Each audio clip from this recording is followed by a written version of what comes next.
right, troops. I totally forgot about that intro and totally crapped myself there when I came up there with the explosion saying my name. But welcome to the Action-Flix. My name is Owen, and tonight we are going to be looking back at 1980s Flash Gordon starring Sam Jones.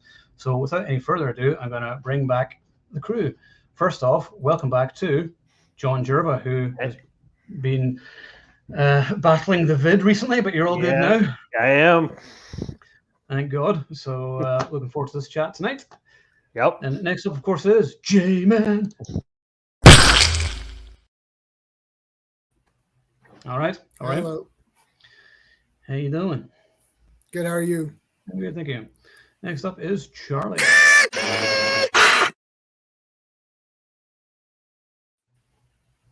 What's going on? I'm not sure you. I'm good. Good. And finally is Steven.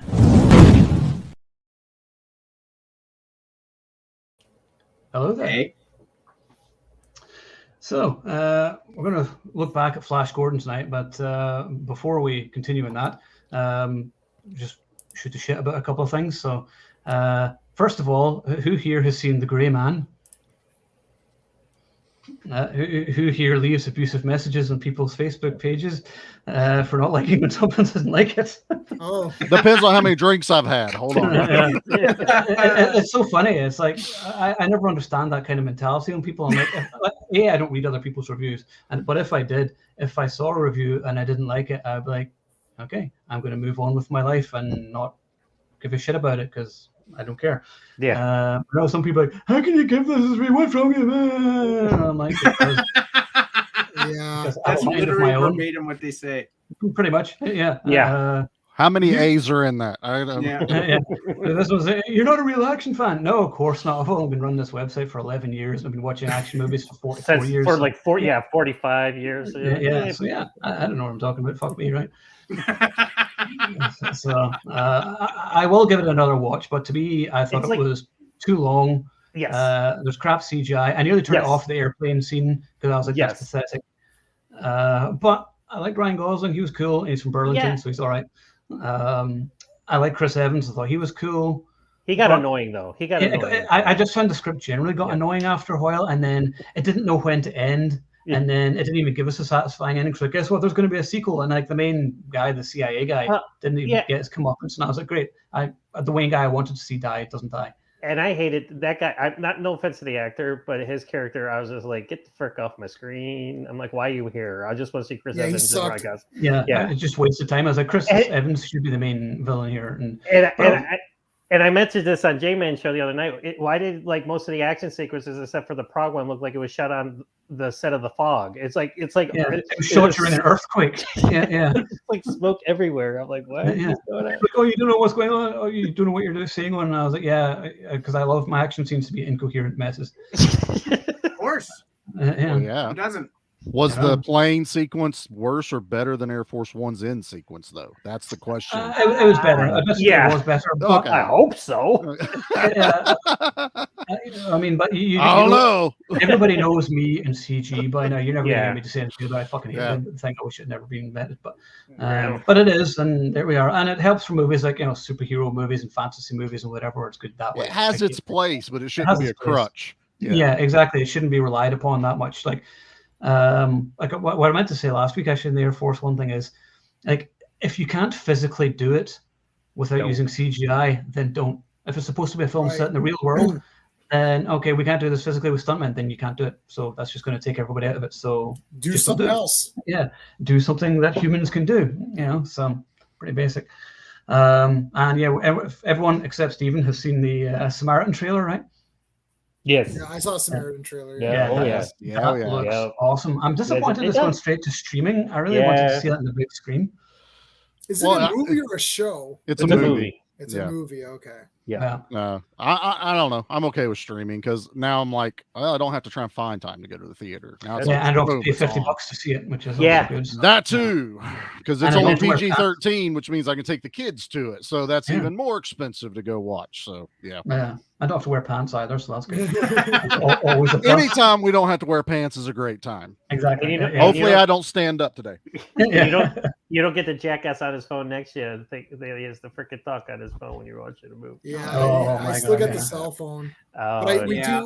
I always do IMAX now. So it's like, since IMAX came out, I've only done IMAX, and that usually weeds out people because it's like $24 now. So it's at the point where people don't want to use their phones. Like, look, I paid $24. I'm going to sit here and freaking try to enjoy this movie because I paid for it.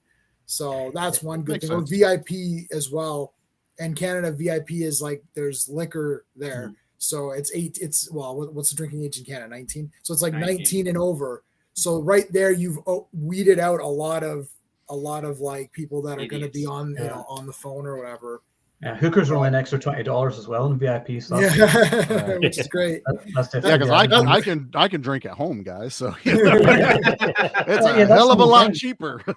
And this is the whole thing: is that over the past few years, is that we've realized that you really don't need to go to the cinema to watch movies, and watching them on streaming really is a lot nicer because you don't have to put up with stupid people talking or stupid people on their phones or just stupid people in general. So they just comment on your Facebook post instead. I literally, it's funny you said that because just yesterday I was talking to Steve about this. There's a guy that was following me, subscribed to my channel. I was following him, subscribed to his channel, whatever. For some reason, he only realized now at this late hour that I despise the Snyderverse superhero movies. I don't know how he only learned this now. And I'm like, he obviously doesn't know you at all. Yeah, I literally beat the crap out of these trash movies all the time. And he's like, and he messaged me this thing saying, "Oh, do you think the Snyderverse will be restored or something?" I was like, "Well, no, it's not going to be restored, and I don't want it restored because I despise it." And he's like, "Oh, are you being sarcastic?" I was like, "Dude, I'm like every stream, it's a joke." I have a lot of people. Yeah, a lot of people that come to my thing do love this stuff, and they know I hate it, and they're cool with it, and I'm cool with the fact that they like it. And then right after I sent that back saying, "No, sorry, man, no, I hate it." I was like, "But I don't hate people that love it. It's like that's fine, they can love it." That's the key, right? Yeah. He unfollowed me, he unsubscribed. I was like, I lost him. I'm like, really? And I'm like, wow. This entire time that you've been with me, it hasn't bothered you because you didn't really know. So, whatever. And then I was like, okay, fine. But I'm thinking, okay, like you can unfollow me. I don't care. I just thought it was funny. I'm like, really? Like this was the straw. So I'm like, you're not really proving your case for the Snyder fans because it's like you're saying, if you don't like what I like, you're dumb. Meanwhile, I am superheroes. If you could take all the superheroes and put them in a human body, it's me. It's like, so anyway, thanks. Wow. Yeah, but I mean, that's literally it. It's like, I hate these people who just like comment and post on like hurl abuse at you because you didn't like a movie or whatever else. It's like, I ended up turning the comments off in the group for the Green Man review. And I'm like, oh, really? Yeah, you gave it 2.5, right? I mean, yeah, I gave it 5 out of 10. Which is about 2.5. Which is 2.5. I think people have lost the sense of how to rate stuff. Mm-hmm. The Gray Man, you watch, you're like, yeah, that was okay. I didn't hate it. Yeah, I didn't hate it. There were parts I liked about it. Yeah. It's just I was expecting more, and people can't accept the fact that I was expecting more. That's the problem. That's the promise. That's what I say before I do the space reviews. I'm like, there's a promise. That movie's got a lot of actors in it that are really good. It looks like it's got somewhat good production values, and all of a sudden, hey, the production values weren't that good. The actors don't do anything, and the actors that you like die or don't do anything, and the actors that you hate live on and win or whatever. Like, they don't get their comeuppance, and you're like, this was a fail. Like, this should have been a 90-minute fast pace. It's very generic story. Went on for 2 hours, over 2 hours. And I'm like, no, I was like, there's no reason, because it's not an interesting enough story. We've seen it all before. And I'm like, but, so many times. But as I said the other day, simple minds seek simple pleasures, I guess. So. Well, if they say 5 out of 5 and you say 4.5 out of 5, you're an idiot. Yeah. Right? It's like it's 5 out of 5. It's like, well, there's no winning either. If you love a movie that no one else like Northman is so polarizing that I loved it, and you get people who are like, it was garbage, it was shit. How could you even like that movie? Yeah, I'm like, what do you want me to do? Call you first? What'd you think? Okay, that's what I'm going to say. I said that to someone once. I remember someone commented in the post says, it did a laughing emoji. Some prick I'm no longer friends with. I remember removing him a while back. I did a laughing emoji, and he's like, well, you actually like this movie? And I said, no, in fact, I'll just rewrite this review just for you. Because I like to waste my time writing reviews just so I can please you. You swayed me. That persuaded me. Yeah, your intellectual argument got me to change my mind. I'm going to rewrite the entire review just for you, just to keep you happy. So did you say that? Because I've said that to people. Oh yeah. Oh, that's genius. Yeah, I laid out why Eternals was the worst movie ever, and it was like fucking like 50 points or something on Facebook. And this guy's like, "You're an idiot," and I responded to him saying, "My God, you've countered my points so well that you've completely changed my mind on this movie. I now think it's awesome." It's like, okay, and then I've invited him on the chat, and well, John was on with us, and you see it gets hectic. Because I don't block anybody, I don't remove comments. So it's like, so John, you had firsthand experience. We can talk after this if you enjoyed it or not. But it's hectic, and Steve knows. It's just like, oh no, and I will not block people. I will fight back with them. I don't care if they fight with me. I will fight back. It's like I enjoy fighting back with these people because it's like it's just funny to me. It's like I don't care. It's a movie. Relax. It's right. Like, I'm gonna counter your points. Whatever points you have, I can trust. Trust me. You did not think about it as much as I thought about it. Mm-hmm. I can guarantee you that. It's like, so. Well, the best thing I ever heard was from J-Man on, I did when I was still doing videos, I did a video on Amazing Spider-Man and I blew it out of water. And this guy just left comments and it was literally like page. It was so many comments. It continued into other comments. You know, when it's like comment, and you're like, he couldn't write the full thing out. It was enormous. And I was like, "What's your problem, buddy?" And he just went on. And I told J-Man. J-Man went on, and he leaves a comment. He's like, "Do you work for the studio? Like, do you work on this movie? Because that's the only reason you should be this mad." Yeah, like I like tons of movies that everyone hates. I love Highlander 2. It's a joke now. Every time I'm a guest on anyone's thing, they're like, "Oh, there's J-Man who loves his Highlander 2." And he's like, he likes Highlander 2. I always correct him, like, "No, I love all Highlander movies. Fuck the haters." Yeah, I was like, "I don't like Highlander 2. I love Highlander 2. You're saying it wrong. I love it." And they're like, "Well, you haven't seen the Alien version." I'm like, "I bet you I love that version as well." The Renegade cut I've seen as well. That's the only one I've seen is the Renegade cut. I never saw the Oh, you never saw this one here as well. No. The theatrical one is the one with the aliens, where they come from an alien descent. I remember going to see the movies. I was like, "Oh, that's interesting." Okay. Yeah, I'm okay with that too. I bet you I like that too because I didn't mind aliens. What do you do when you end the movie in one movie and then they go do another? What the fuck you want me to do? Aliens. Exactly. Aliens. Put into space. Exactly. Every time. Ramirez comes back. What? Are you serious? No, people are going to lose their minds. No, you're going to lose a lot of money and a lot of cocaine. That's what happens. All right, so we'll move on to actually the topic of this evening. Is we have a topic. I know it was just like shit. We gotta look at 1980s Flash Gordon. Now we're not doing space tonight because we're just going to go 10, all around 10. It's already in space, guys. Yeah, exactly. That was smart. You were thinking about that. You didn't just make that. You had that planned. You had that line ready. I have Post-it notes. You didn't make that. Say this at this point. Thanks, J-Man. I appreciate that. I can't wait for your next live stream. Come on. So we all have our own merchandise. I have the poster there, which is normally in my front room, but I brought it in just so it would be a cool background. We have it in the front room. I have a framed next to the framed picture of the black hole, and then the framed poster of the Rocketeer. All three of which are cool posters. Nice. So those are awesome. So I'm trying to remember whenever I first saw Flash Gordon. I could swear I saw it in the cinema. Wow. But considering I was 2 years old when it came out, I'm sure I wouldn't have remembered that. So I think I remember being on the Rio in Mulgai like a few years after maybe it came out. Maybe they did a re-release or something. I can't remember. I just remember seeing it. But I loved it as a kid. But then I sort of moved away from it for a while. And sort of look back at it, and I was like, "Oh, it's it's kind of cheesy or whatever else." And then I watched it the other night, and I was like, "This is one of the best films I've ever seen." It's like me and Charlie were saying earlier. It's like impossible not to smile while watching this film. It's just pure joy. Yeah. And like Sam Jones as Flash Gordon, I mean, he's not the greatest actor ever, but who cares? You just love him anyway. He looks the part, and he's such an appealing character. I was kind of in love with Melody Anderson as Dale Arden. I thought she was gorgeous, and then she went on to be in Manimal, of course, which is awesome. But surely there isn't a man alive who wasn't in love with Ornella Muti, who played Princess Aura back in the day. yeah, I mean, yeah, that was awesome. So we'll do J-Man last. Yeah, I'm think that's. We won't have anything to talk about. J-Man goes first. Yeah. So we're going to start off with that comment. All right. So, I saw it in theaters. Hello. You guys. Oh, dude, you're not that old. I did too. Oh, yeah. 7. Wow. I was 7 when it first came out. Oh my God, that's I was awesome. born, guys. I'm sorry, I didn't. I'm 49. I'm gonna be 50 in December. That's how old I am. I'm 44, but feel 80. Yeah, I'm 44. Ooh, Flash. yeah.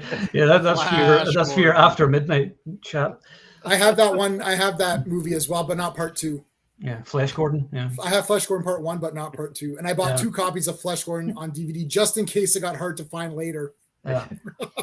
The thing was that hard. The thing is about like a Flash Gordon movie. Like I'd recently watched the Buster Crab serials, and the movie is a perfect adaptation of it. Like it's like almost the same story, except you don't have the giant lizards in the movie, which is disappointing. You have the lizards with spikes stuck on them.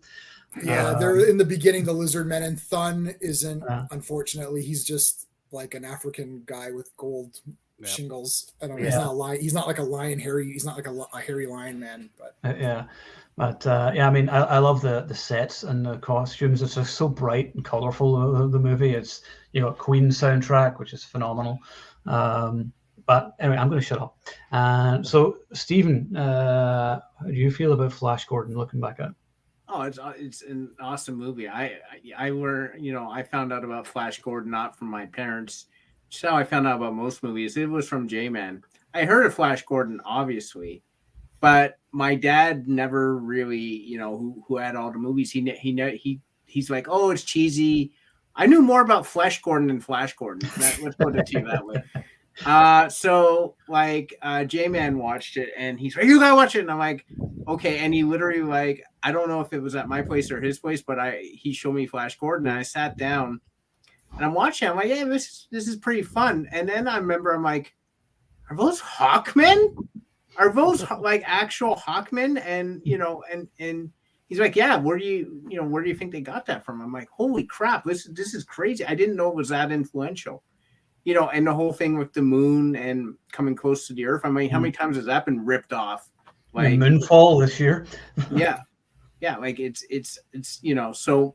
And then of course, it seems Timothy Dalton was in every frigging cool 80s movie, right? Like every time, hey, this is a cool 80s movie. Oh, there's Timothy Dalton in the corner or whatever. Mm-hmm. It was a really fun movie. You can't help to what you said, Owen. You can't help but smile through it. It's just such a fun, joyous viewing experience, which is a lot better than the sort of serious, drab, depressing stuff that we usually get these days, or something that they consider fun that's usually just insulting your freaking intelligence, and you're just when will the dad jokes stop? But it's a very colorful, the soundtrack, like you said, is awesome. Sam Jones is fine. I mean, he's the big blonde, hero. I don't know that's what he's supposed to be. I really like Max von Sydow as Ming the Merciless. I don't know, seeing him and he's Ming the Merciless. I just I can't help but be like, this is this guy who's been in Seventh Seal and everything, and he's just like, freak it, I'm just going to be Ming the Merciless in Flash Gordon. I think that's awesome. But the thing is, he played it serious, which is I know the thing, and that's how you play, comedy like that, is do it with a straight face, never cracks or breaks character or anything, and he's just fantastic. Yeah, it's a very it's just awesome. That soundtrack was made it's perfect for that movie. Mm-hmm. You can't really. There's no criticisms against it, because what are you criticizing? It's never meant to be a serious Oscar bait film, or it's never meant to be anything it's not. I think they understood perfectly what they were making, and they executed it based off what they wanted to do, and that's why it's been a lasting appeal. I have the 4K in my in my collection, and very proud to have it. Does it look good in 4K? Yeah, it looks awesome in 4K. Because I need to pick it up on 4K. I just have a DVD, which is in a pack. and it's with Dune. David Lynch's Dune, The Last Starfighter, and I remember that pack. Battlestar Galactica. Yeah. So which is a good pack. I haven't actually watched The Last Starfighter in years, so I need to give that a watch soon. Oh, Last Starfighter is awesome, but it's early CGI, so the entire ending is CGI, and it looks like a Tomb Raider game. Like it's like really old looking kind of CGI. But I love Last Starfighter. It's like kind of I used to love it growing up. So I love that movie. To seeing it. So, my favorite aspect of the entire film though is Brian Blessed as just dive. He is smiling constantly. He just looks like he's having a blast making it. He's had more fun than anyone, and I don't think it was drug induced either. I think he's just having a blast. Smiling, but I remember saying to Ed, I would love to see him having an argument with John Rhys Davies, just going, what? What? It's just getting louder and louder. Yes. It's hilarious. But I just everything he says is hilarious because he says it pretty much while he's laughing. And he just makes the movie. He's basically the audience. You're like, just go along and just laugh and enjoy the ride. Gordon's alive. What? All that stuff. I love it. Just bellows every line of dialogue. Smacking the dudes on the head. Love it. Yes. I knew that could not be reached. I was going to mention that. By sound like actor, huh? Yeah, they dubbed him. I heard before Matt bought the Laserdisc where Sam Jones was quick to point out. Now I have the Laserdisc of Out for Justice, which I got Steven Seagal to autograph that. That's awesome. Thanks to Michael Gardner for sending me that. A pal who I've never met, he lives in California, and he sent me a box of like some Laserdiscs and things. And it's got Under Siege and Out for Justice, and I have Out for Justice framed right there. It says two. Nice. Oh, I love Steven Seagal. Absolutely. So, that was awesome. Anyway, back to Flash Gordon. So, sorry, Stephen, I kind of went off on a tangent there while you were. No, I was done. So your tangent was perfectly timed. Excellent. Good. It just conversation flowed. It did great, man. All right, John, your thoughts on Flash Gordon? Thoughts? Jesus Christ. Okay, where do I start? So like I was saying, like I was 7 and I got to see it in the theater. My cousin who owned the video stores that I worked at eventually, and this is how I got all my viewing, during my adolescence, he would always take me to the movies, when my parents did it, and he took me to see Flash Gordon. And like at 7, it's like the greatest movie ever. But then as you get older, you truly learn to appreciate it. And I texted you this on earlier this week. I don't know if you remember, but I was like, this is the only train wreck of a movie during production, and it was a flop to become such a classic to genre fans everywhere. I mean, a laundry list of things that happened during production. Sam Jones would get into fights and he would get scarred physically, and the director Mike Hodges would be like, like storming into the thing, and then he was dubbed because he had a fight over money, so he didn't return to do any of the post-production stuff.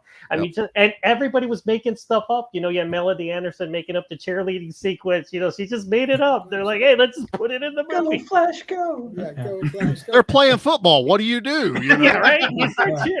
Apparently, they're playing some game. Here's what we do: match him. Squat down. That's it. Go, boys. Match him like this, and then they're like, "Oh, now we all know what to do." It's like, yeah, but it was the greatest movie ever. And I told my wife, she's like, because she was leaving for work, and she's like, "Oh, what are you doing tonight?" I'm like, "Flash Gordon." She gives me that look. I'm like, don't worry about it. You have to have grown up to truly appreciate this movie. If I showed it to my wife now, she would beat my head over with a stick because if you watch it now, they'd be like, "What's this?" I showed it to my wife a few months ago. She loved it. Everyone was awesome with your wife, though. Just random, just to. Mine fell asleep, but she probably had a long day anyway. She tried. She got halfway through. My wife would give it her all and watch it with me, but she would not like it. I'd keep getting the looks though, like really. She was giving me looks during the Northmen, and I'm like, what? I'm like, but anyways, going back to Flash Gordon, like just the visuals. I dug Sam Jones, and I loved his career afterwards. Like I watched all of his B movies because he was Flash Gordon. He did all the Filipino action movies and stuff like that. And I was such a huge Sam Jones fan. And I always laughed how him and Dale Arden, like they met right? And then they get in the rocket, and then like he sees Aura for the first time. He's kind of looking at her, and she's like, "Hey, forget about me." And I'm like, "Wait a second, when did we become an item?" It's like we just met 2 words to you. Yeah, we just met 5 minutes ago, and already they're in love. And and I was like, when did they fall in love during the course of this movie? Because it just kind of like but they'll tell their kids about it. That's right. But yeah, and then Max von Sydow, he's mean out of the comic book. He was like, you know what? I'm just gonna go all in, and I always thought Timothy Dalton was more badass than Flash Gordon. And at the end, he's like shooting all the guards, and I love how he shoots them, and then they go running into the elevator, and he like shoots the thing and opens up, and he shoots them and kicks the thing open. And I'm like, this guy's more badass than Flash Gordon is. It's like he should be the star of this movie, and I always thought that. And I love, and who knew he would be James Bond? Well, of course, why not? It felt like an audition for James Bond, though. When you're watching it, he just has that sort of ruthless coldness to him, and whatever. I was watching it, and I was like, you know what, that guy would have been a good Bond.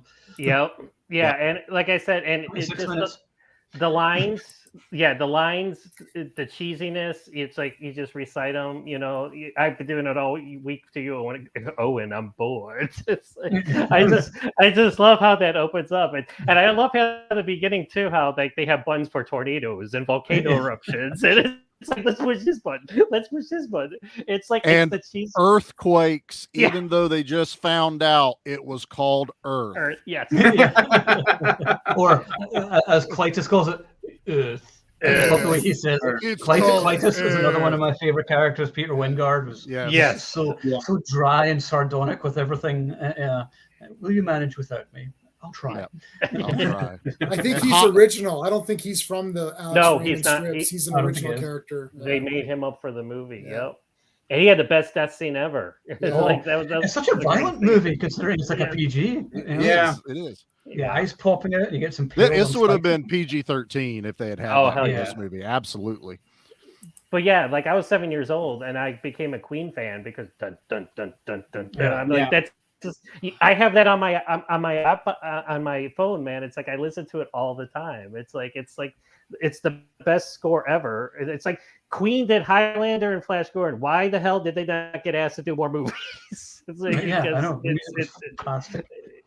They're fantastic, and like I said, it's just, and I've loved it to this day. I watch it at least once or twice a year, if that, maybe more. I mean, I don't know. So yeah, it's that great of a movie, and it's such a train wreck. That's why I love it so much. The best piece of music for me, like my favorite actual scene from the film, is whenever they're actually just leaving Earth at the beginning and they're sort of going through space and it's going. Yeah. Right. Yeah. The drums are so awesome. Like, fucking awesome. Yeah. So absolutely love that. The approach on the space bike to me, because it's long, but it's it's awesome because you're just like, how the hell long is it? Like he's just going for it, man. He's going on a suicide mission. I'm like, dude.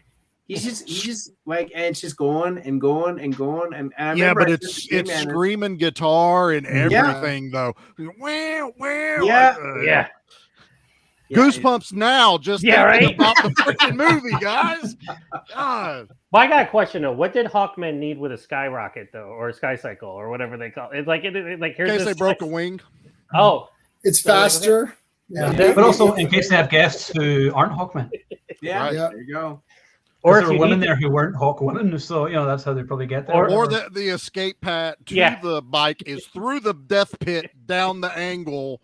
That's how you get to it. So that's why, like he was hanging and he goes into the chute. It just happens to be the chute where I'm like, how convenient. It's like, this is great. And I always love the line. I always love this line where he's guiding the ship and he's like, Dale, what a damn shame. I always love that line. I have no idea why. Every time he says it, I just get a smile on my face. He's like, fuck it. You should execute their trainer. And that's what I think he was the trainer because he's like, all right, guys, huddle up. We got to figure this out. Superman of Ishtar. Wow. Jane and Velocity is on Tubi. Great. Oh, I got to check that out. Oh, man, I haven't seen that in forever. I'm sorry. It's pronounced Tubby. Everyone should know that. It's not Tubi. It's Tubby. Is that true? No. It's called Tubby? No. I don't know. I was like, let's watch some TV. Tubby. Let's go, Tubby. Where'd you see that? It was on Tubby. let's watch this, my rotund friend. What does God? Star Trek 5. Star Trek 5. Yeah. Star Trek 5. Good reference. Good reference. I like Star Trek 5. I like all of them. I can watch them all. All of them anyway. So, so anyway, Charlie, over to you. I guess my turn. I've been trying, like you, Owen, trying to remember when I first saw this, because 80, I was born. So this had to have been on television, because I've seen this movie almost as much as I've watched Beastmaster, and it was always on television. Wow. Exactly. Like, I can't tell you. I can't remember. Man. I think I've seen this more than a movie I'm trying not to bring up because I don't want to be on the timer tonight. But I think I've seen this movie more than that trilogy. And Subspecies? That's it. Oh, nice. Nemesis. First time. Nemesis. But I have the serials on DVD. My sister got them for me one time. Love sitting there watching those. Met Sam Jones last year at a comic convention. Dude's just awesome. He's just happy to meet the fans. You know, you get some of those people that are just like, I don't give a shit. Here's my autograph. Go. He's standing up. He's like, let's get a picture. He pulls you in tight. I'm like, I'm freaking getting my picture took with Flash Gordon, man. I'm like, I know you hear it all the time, but this is everything for me right here. You know, that's meeting your heroes and not being disappointed. But I love Sam Jones in this movie, and the fact that he's so not an actor works even better in this movie, because you really feel like he is a fish out of water. Like, I don't know what's going on, so I'm just going to play football. You know, I don't know what I'm going to do here. He's the hero, but it's just because he just ends up in the right spot at the right time. 90%. He dies, gets brought back to life. He does. He, gets kidnapped and then convinces someone to help him. Dale actually is more of a badass than he is. She does the freaking cartwheel, shoots people like Princess Leia. Damn it, I almost said the movie. And that's what you're allowed to in this show. I'm holding out. I'm trying to get that. I mentioned James Bond in 26 minutes, so yeah. There you go. He's like Jack Burton. Yeah, it's this movie. It's the as a kid, it was the colors. It was like every time you watch it, there's something else you thought you missed. Like I bought the Blu-ray, the 40th anniversary, and I had watched it when I bought it in my shop, small TV. Still loved it. I'm watching it on the big screen the other night. The cloud movement, all the background stuff, just swirling and moving, like total psychedelic kind of moments, and you're just like, they did this in technically the 70s. It came out in the 80s, and it still looks gorgeous.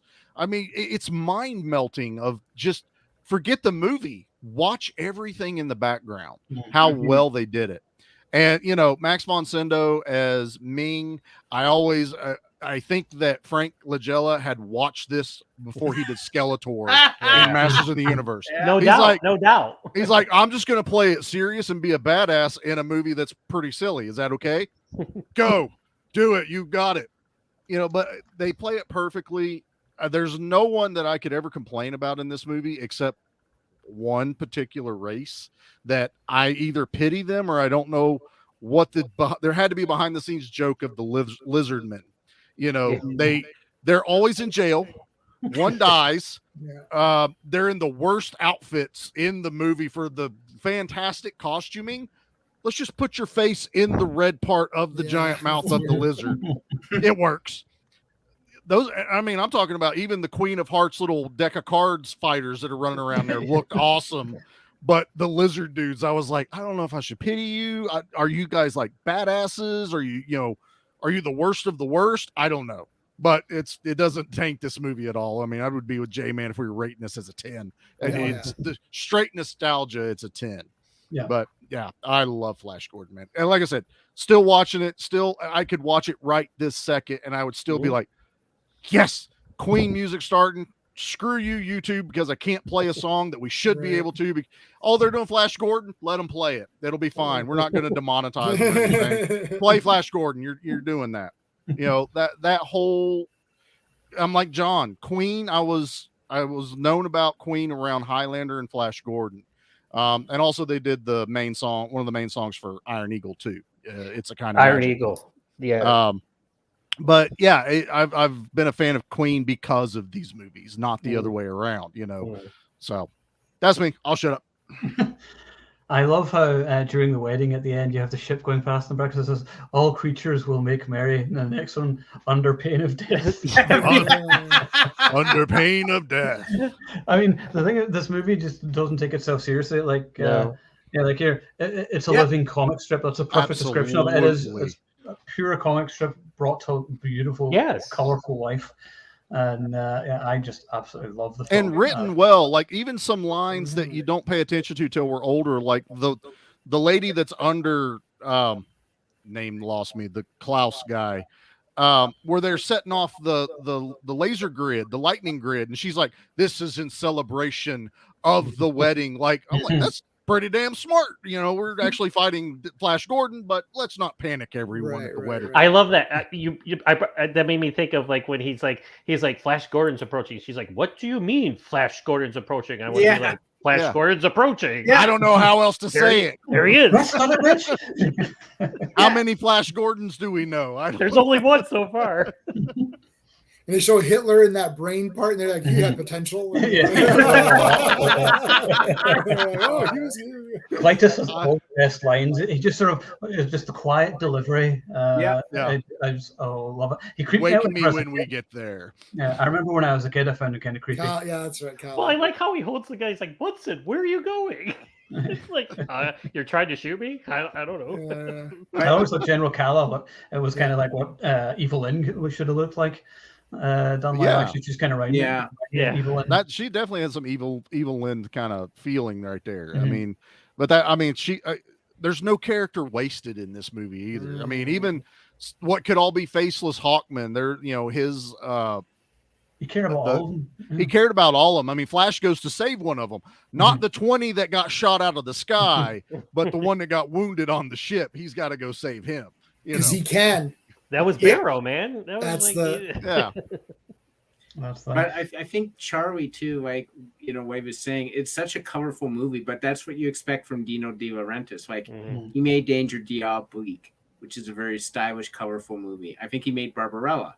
He was a producer on that. I think so. He was another involved with it. Big, bright, very stylish movie. Like, there's just a style to it that is, you know, it transcends the material. You don't go to, you know, get this serious, you know, like I said, Oscar-winning movie. This is something where it's a spectacle.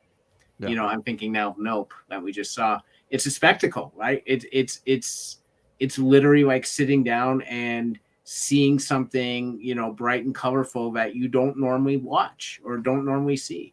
And I appreciate that he did that in his movies, right? Like that he tried to bring the spectacle to keep it alive in film. So. Well, you get those. Yeah, was it? I haven't seen it yet. No. It's very slow. It's a slow burn. Very interesting concept, as all the other Jordan Peele movies are. I would need to watch it again. I will get it, but I am getting it because I got other Jordan Peele movies. I think that it's one of those ones you have to rewatch because I may have missed some of the symbolism. Like we walked out of the theater and we were already discussing what the ending actually really meant, and we all had sort of different ideas. Mine was right. We all had different ideas. We all had different ideas. We all had different ideas of what we thought it was. But anyway, so it's one of those. It's one of them. Gotcha. It's one of them. If you say you have to be like, hold on. I remember in Judge Dredd, the dial, you got to turn that dial up to smart yourself up. It's like that was another main. Yeah. So anyways, whatever. But yeah, it was good. It was good. I know Judge Dredd. You can't see it. It's down there. It's my name's covering it. Damn it. Yeah. We'll probably go see Nope maybe this weekend. Yeah, that's awesome. What was I going to say? Bob? I don't know. That. Oh yeah, I love Topol as Zarkov as well. But I can't believe I never noticed this before. That is Porkins playing Munson in the opening scene. And I never noticed that. Yes. I'm just waiting for him to go top man. I can't believe that was the same guy, and then he's Eckhart and Batman as well. I was like, yes, yeah. I'm like, think about the future. Yeah, and then they cast Aaron Eckhart in the future. Yes. Coincidence? I think not. I think not. It was written. Come here, Munson, come back. Yeah. You're back. You're back. You're back. So happy. Yeah, because there's a freaking plane about to They crash get run into over by us. the airplane. It's like, oh. He's like completely forgotten. It's just like, okay, Yeah, what happened? We're done. Let's move on with this guy. Well, yeah, he's like, what does he say afterwards? So when he gets them to go into the ship, he's like, sorry, Bunsen. Or It's like, you missed your chance. Yeah, the Doctor is a villain at the beginning of this movie. By the end, he's one of the heroes, and we're cheering for him to be part of everyone that's helping. And it's like that dude was trying to kill his partner to get on the ship earlier, and threatened to kill Sam Jones and Dale to get on the ship. And now he's like, oh no, I'm a good guy now. It's okay. I was reciting Shakespeare. He was doing something wrong for a good reason. Well, he's trying to save the planet. So. Yeah, and you don't even know if the gun was loaded. He was just doing it. I don't think he ever planned on actually killing anyone. I think he was just desperate, basically. He was just hashtag Zarkov was right. Yeah, justice for Zarkov. But don't worry, if something goes wrong, my gun is still in my pocket. Uh-oh. I love that. This Ming's a psycho. Who said that? Like, you guys know what psycho means? I would have played it off like, no, that means you're awesome, dude. It's an Earth term. Your earthquake button? That's a compliment. Yeah. Okay, the moment has come. Oh my gosh. How long do we have? I mean, I don't know how crazy. I don't know how crazy you want this to be. For me to show you everything I have would take up several streams, but I have some stuff that I can show quickly. But anyway, I saw this movie when a friend of mine, Sean, not the Sean that we know, a different Sean, would because my family is not into any of this kind of stuff. I found it myself, or my buddy would show me some stuff that I just didn't have access to. So I saw it when it came out on DVD the first time, where it was like, I think it was one of those boxes where you had to crack the side open. Oh, the little black tab on the card. Yeah. And I don't think it was anamorphic, any of that. So he showed it to me. Then I was like, this is the best movie I've ever seen. It's in my top 10 favorite films of all time. I've seen it a million times. It got me. I knew who Flash Gordon was because I love Defenders of the Earth. And I have every Defenders of the Earth thing that there is that you can possibly get. Not any play sets or vehicles. I don't know if they made any, but anything else, I've got something for it. I've got the cartoon, all that. So I think with this movie is that they changed him to a football player from a polo player, because that's what he is. He's a polo player. But they try to make it like an all-American hero that is already a hero in the eyes of the people in America. Mm-hmm. You're now going on an adventure with him to another planet, another solar system, another world. And you yourself are transported. At no point in time in this movie do you ever feel like, oh, I've seen that on Earth somewhere. That plagues a lot of movies. Even, I won't say the title just to not say it, because they're on a certain planet. You're like, oh, that's just a desert. I've seen what a desert is. Right. Everything in Flash.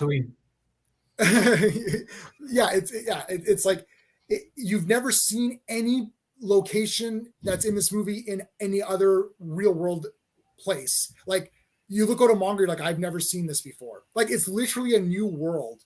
There's nothing in any of the Flash Gordon parts where I'm like, oh yeah, that looks like downtown Toronto, or that action movies in the 90s, right? Like, it's like, oh, that's a rock quarry. It's like, oh, that's a rock quarry in like Scotland or something. It's like everything looks like, wow, I've never been to this place. That gives you a sense of wonder and imagination, and then you start to think, well, what else is around here? Because there's all these different creatures and people.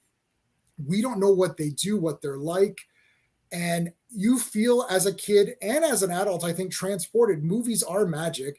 It's being projected in front of you, and it's bringing something to life. And for 2 hours or whatever it is, for any movie, you're engaged in that movie. And this movie gets you to a new location very quickly, and then it never leaves. It doesn't even go back to Earth. So you're on this adventure, and this is why you have to have archetype characters that you can trust, that you can put your faith in and go along with them. You can't have a grayscale. You can't have an anti-hero. This is why Flash Gordon is so important. He's a hero. He's going to do the right thing. He's a nice guy. He's competent in his own realm. Now he's outside of his own realm, so he can still, like when he's playing football, he's doing good. But then he got nailed, right? So it's still a challenge. There's still tension with that character, but you're completely on his side immediately. You've got Dale Arden. You understand who she is. She's really cute. You like her. Zarkov, you get it. Crazy scientist. Okay, I understand who that is. They can't do complex characters. Like people will say, oh, it's just a fun movie. Right. But it's fun because it needs to be that. It's not choosing to be silly. It's choosing to present this material in a way that's going to make the audience feel as though they're with these characters on an adventure. It's like, if it was anything else, if he was an ambiguous hero, then you wouldn't know what Flash Gordon would do in every scene, but you know he's going to make the right decision and the best thing he can do at the time. That's important. Also, Ming is crazy. He is a psycho. It's established right away. You're like, this guy's Caligula, right? He's basically, it's like he's just insane. You don't know what he's going to do for whatever reason. It's like, Dale, we like her. Okay, bring her in. You piss me off, kill him. Oh, Father, please keep him. Nah. And you're like, but you could tell that he loves the daughter, but he's like, nah, I'm not going to do that. And then Aura goes against him, and he still keeps her around. Like, watches her being tortured with a glass of wine or something. Yeah. I was expecting popcorn. Right. Yeah, keep going, guys. It's fine. She's fine. Yeah, she's fine. She can take it. You've got this unpredictable villain, and then you've got guys who are so scared because you're like, oh, the Hawkmen, they're awesome. Oh, Baron is awesome. All these guys are awesome, but they're like, yeah, but I'm scared of Ming. You're like, holy shit. It keeps bringing Ming up. It's leveling him up so high. They're like, I don't know. Flash Gordon can't do this alone. And it's realistic. It's like he does need to unite everybody. And look, let's face it, good old-fashioned American values, unites everybody to fight the conqueror. America! I got John back. I got John back with me now. I'm not alone. Damn it, John, you left me with the Canadians. So, I mean, but it's important because you need the audience to be with this person, right? Yeah. And that's important. So Flash Gordon's a hero. He always, he does the right thing. He's honorable. He's noble. The other guys aren't. So how does he unite them? That's the trick. And he unites them through his goodness. He's got skill. Like when he's putting his hand in the thing, it's like, he's like, are you sure this is the way the game is played? He fights Baron again. Yeah. Baron's going to fall down. He saves him anyways. It's like, God damn, it's like, you really are serious about us teaming up. And I like all of that stuff. So I feel it's in my top 10 because you're transported to another world and you never go back. It's not Wizard of Oz, which I love. It's Wizard of Oz is 10 out of 10. You're transported to this other world, this colorful, crazy, amazing. But you come back home, it's like, oh, it was all just a dream. This one's like, holy shit, this is going to continue. And the other thing is that they didn't know that they were making a movie. What I mean by that is that they didn't know that, in a movie, we can only have one villain, right? Because you didn't know if Baron was going to be good or bad. It's like, they're like, oh, let's just have Ming. So it's Flash versus Ming. No, it's a world. Right? It's like in Dick Tracy, the Lizardmen live in Toronto. Oh, I've got a guy who believes in Lizardmen. So yeah, like it's like you're presented to a world, not just one character. Like Batman's fighting the Joker. Realistically, all of these villains would be doing things all around the city all at once. Not one at a time. Not one at a time. Right. So this is like, now they didn't show Phrygia, which obviously would have been in a part 2, right? Because they mentioned Phrygia. It's like, we haven't seen that. Yeah. That would have been mentioned. That was in the serials. So, I mean, it's crazy to me. Like the music is great. Everything you guys have already said, I don't want to repeat everything. It's all awesome. Right. But this is why this movie stands the test of time. It's details. It's little things where it's like, look, let's not just make this costume to pass the test of a one-time viewing. Let's make this costume. Let's make these characters so that you feel like, fuck, who are these little guys? They're kind of cool. Yeah. I want to be one of these guys, or I want to see what they're about. This is the same thing that was accomplished with the trilogy that we were not going to mention. That sort of thing got accomplished as well in a different way than Flash Gordon, because that's showing you a different galaxy with villains. This is still Flash Gordon's movie, this one's also ended up competing with that trilogy, unfortunately, because now no, I'm holding out, boys. We've gone this far. We're 49 minutes in. Well, damn it, we're doing it. We'll say it right before we log off. But that was my plan. Both of them, I was just going to yell it. Yell at the end. So that trilogy is in my top 10 as well. It is higher. Well, yeah. If I'm ranking, it's higher. Yeah. It's it definitely has to higher. Be. But it had the opportunities this one just wasn't afforded. This one literally, Flash Gordon is before it. The serials, the comic strips, everything. Yeah. To the most people, though, this movie is Flash Gordon. Everything they know about it is this movie. Right. And this is out during the second release of the trilogy. Right. So, which is the best one. Yeah. They're all one movie. Right, but this one was up against so much, yet they were like, F it. we're going all in, and they stayed true to the source material too. Yes. We're talking how colorful this is, which it had to be in comics. It had to grab your eye. Also, it had to be very colorful when they were even doing some of the black and white stuff. You know, things had to shine, you know, pop out for that. But this movie was already up against insurmountable odds, and they still gave us this. And I love that in this movie, there's little things that you pick up on as Ming is shot from low angles at the beginning. So he's menacing. He's larger than everyone. As Flash fights against him and rebels and the cracks start showing, we are then shot level with him. So he is brought down back to our level. And as he is failing and they're gaining ground, they're actually shooting from above his eye line to bring. So it's even subliminally, they are showing how much more powerful Flash's, not strength, not anything, but maybe more charisma than anything. Just being able to be like, I can stand up to this guy and I just met him. Why aren't you people doing it? Right. You know, and to get that across on film and how, you know, again, you're still just like, yeah. You know, Flash never even gets to punch the guy, really. I mean, no, there's no final. Yeah, there's not actual physicality, right? Yeah. It's like, he's not that kind of villain anyway, though, so it wasn't necessary. You know, it's sort of like the Emperor that way in that movie that will not be named, where, you know, he's just standing in the background until, you know, he's. But we also got to watch him run someone through with a sword. Yeah. Right off the bat. Yeah. Right. Blue blood or green. I forget. No, it was blue. Wayne's got the green blood, I think is what it was. But yeah, I mean, just he's already the ultimate villain. It's what they call tears, a sign of weakness. It's a sign of weakness or whatever, yeah. So I mean, Princess Aura crying at the end as well. There's a nice bit of character development with her. I'll show you one. I can show you a bunch of stuff that I have. I do. This is from Defenders of the Earth. So that is awesome. That is awesome. So I've got them all in the packaging. I'm only taking out one from everything because it'll be. So I've got Lothar, Ming, the cyborg. I have everybody. Sorry, I have everybody except for Mandrake. I don't have Mandrake in the packaging. Those are the ones that are similar to the superpowers that DC put out. They've got knobs on their backs. I don't know if you can kind of tell. Yeah, I can see it. Yeah. So you turn it and then it does the punching. This one, okay. I always wondered who I would cast as Mandrake in a live action Defenders of the Earth. Like I have sort of everyone else cast, but not Mandrake. So these are the new ones. I have everybody of this. I have all of these and pre-ordered all the new ones for that. The price point kept me away from those. I wanted them till I saw how much, and I went, nah. There you go. Oh, yeah, gotta have that. Obviously. So I bought both. I bought both 4Ks. Yeah. Nice. So one of them is the European one, and that's this one. It gives you a lot. It gives you like a patch that you can sew on. It gives you a lot of extra stuff. This one doesn't give you as many extra stuff, so I just bought both. I can't play this one, but I'm like, but it had cool swag. 4K is region free. You should be able to. Maybe you can. Yeah. Oh well, this is so comic book version. So I have like for Defenders of the Earth, I have everybody. So I have Lothar and Phantom, and I have I have both Phantoms. I have like movie Phantom. I have this Phantom. So I'm only showing you one of everything because it's just take too long. So I got this guy, of course. So I've got Ming. That's an awesome Sam Jones one right there. Yeah. I love that one. I've got Ming of that. I've got Ming of this one as well. This doll.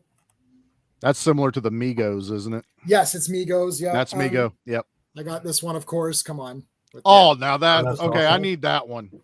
And then I've got all the Funko Pops that came out, Clytus and all that. I'm just again showing you one of each. No, you're good. Defenders of the Earth came out in different. It came out in different like kind of versions. So depending on which version you got, like there's this pack of all the Defenders of the Earth. So these are different box sets, and then they did a set. This is the Filmation Flash Gordon. Yep. Which is not the same as Defenders of the Earth. Right. So this also has toys, and I've got the toys of not the small toys of this, but the bigger versions. And then these are the Defenders of the Earth. I think actually Sacha Baron Cohen was supposed to be Mandrake at one point. Really? Like, why is there not a movie? Flash Gordon. Oh, nice. This is surprisingly accurate. Well, why is there no like Defenders of the Earth movie? Like, there's something waiting to go right there, and they haven't done it. TV series. This is the TV series. Nice. So Sam Jones played a cameo in that. Nice. Oh, did they? Yep. This is the cheap version of Defenders of the Earth if you want to, because the one I got is gone now. You have to pre-order all that. This is like the cheapy one, so it's just if you want it. And then all the cereals are here. Yeah, those are what I've got. All the cereals like that. And then I wanted to show you guys something else, which I'm not sure how many you guys are aware of. I was trying to find all this before. I have the entire Alex Raymond strips in several volumes. Oh, nice. So this is all the comic strips, and I'm actually in touch with the guy who took over. He was either the second guy or the third guy that took over the strip. I'm actually friends with him on Facebook, not following, like actual friends. And he actually sent me a link to all the ones he did. So his name is Jim Kiefer. He's pretty cool. But check this out. I wanted to show you guys. So the Flash Gordon, Alex Raymond strips, they're 30s, right? Yeah. Everybody you know is from this. Like it's crazy. I'm going to show you a picture, and you tell me what character this is that you have seen. The Flash. Right? Nice. It's not similar. It is the Flash. It is the exact Flash. So I'm not going to show you. You're already aware of Hawkman as Hawkman. Yeah. You're already aware that Baron is Green Arrow. That's all. I'm not going to show you the obvious ones. You want to see a real disturbing one? This is Dale Arden's costume in volume. What volume is this now? I can't remember what volume this is. But anyway, volume 3. Check this out. This is Dale Arden's costume. This is going to actually blow your mind. Okay. Nah, stop it's it. Robin. It's exactly Robin. It's exactly the same. It looks like Vision standing behind him. Yeah, and that's the other. Yeah, but like this is Robin's costume with the red breast, every bit of it, shorts, the boots, all of it. It's like exactly Robin. And then of course all the other characters, like obviously like Hawkman and all that stuff, right? It was the 30s, man. We weren't worried about copyright. It'd be fine. I mean, Superman, like Doc Savage has a Fortress of Solitude in the Arctic, and his name is Clark. And he predates Superman, so it is what it is. Like, I mean, man, it's fine. These guys grew up with this stuff, right? So, and the man who directed, or the man who was responsible for the storyline of the trilogy that we're not mentioning, wanted to do Flash Gordon and Buck Rogers and couldn't do it, right? He wasn't able to get the rights. He was fully going to do it. So he went and did the trilogy we won't name. Robbing some ideas. So that's just, I'm only showing you a little bit of things because it's like it would just take forever because like I have to finish comics and posters. That's what he dug out earlier. That's when I was running around grabbing stuff from all the shelves. It's like now I got to put all this back. He learned midstream like I did, and it went, "Oh shit, I have stuff," and then disappeared for a minute. These are amazing. These like I didn't even know they had them all in the volumes. I'd get those. So you can get them all. I like that. I don't know how, and I can show you what's number one. I can show you the first one. He basically goes to Mongo in like immediately. Like it's like, okay. So this is the colored strips. They're all colored. I think Flash Gordon was only Sundays, but I could be wrong. Could not be. Reach will tell you. I think that's what Phantom was too. Wasn't Phantom only Sundays? Okay, so the Sunday Phantoms continue from each other on Sundays, but the weekly ones continue from each other on the weekly ones. Oh, that's what it was. Yeah. Phantom is still going. The Phantom has never ended. Lee Falk wrote it on his deathbed. It's still going. Yeah, it's still going every day. It's on Comics Kingdom. I actually had you're gonna like this. I had the distribution and licensing rights. I'm fucking serious. For the Amazing Spider-Man strip. It was $30 a month. I contacted, I had an account with King Features where I could, and I still have some, so I had a Facebook group and I was posting the strip every day. They would give me a week strip at a time and I was posting the strip. And nobody was responding. Oh, nobody responded. I had it for about a year. I even made business cards. I still have the cards laying around here nobody cared. And this is still at the height of Steve. Steve was on the group and Sean and these guys. Right. Nobody cared. And I was inquiring about Flash Gordon. That's how I met the guy. I was inquiring about Phantom, getting the licensing rights. And the thing is that I just stopped it. And then just about 6 or 7 months ago, I re-inquired and they're like, we're not doing the licensing anymore. I was like, no. So they had stopped licensing it out. Because King Features was like, no, we just want to keep the rights to ourselves. Because now with social media being so huge, like they can do it themselves. They can do it themselves. Yeah. Like you could even click share and then it just shares and they can't stop you. So why would I pay to have the official licensing rights when anyone can go on there? But, you can just make your own fan group for it. I can make my own fan group, and that's So this is the first strip here. So you could see you could see like the lasers and stuff, and there's Zarkov, and it's hard to tell from here, but like, no, I can see it's it. like they go, there's the rocket. Yeah. Right. So I mean, this is crazy. Eh? It's pretty damn awesome. And like he shows up and it's like he starts to fight and he's immediately captured. So it's like, and he fights the guys. Nice. Yeah. Right.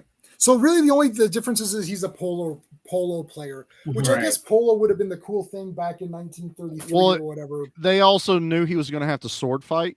Oh, yes. That's also one of the reasons why Sam Jones only has a sword for like a minute in this movie, because he was a football player. He wouldn't know how to handle a sword. Polo player, you could probably go, I can see that swinging. Yeah. Plus, Flash Gordon is an aristocrat, right? So he would have learned some fencing and that kind of a thing, right? It would have been part of him, like hunting. Making him a football player does make it more relatable to the audience at the time. They had to. The money was making it an Americanized thing, even for overseas. Oh, it's an American thing. You know, that's what we have to do. That's what's going to sell it. And it should have. And it's probably one of the main reasons it has staying power behind it, is because of Flash Gordon, of who he is. You know, the absurdity is what it is, but the movie's just fantastically done. Period. Yeah. And I don't think it's not to the level of cheese of Batman or camp as the Batman, because that is done on purpose as well, I think. And Batman's in my top 5 favorite TV shows of all time.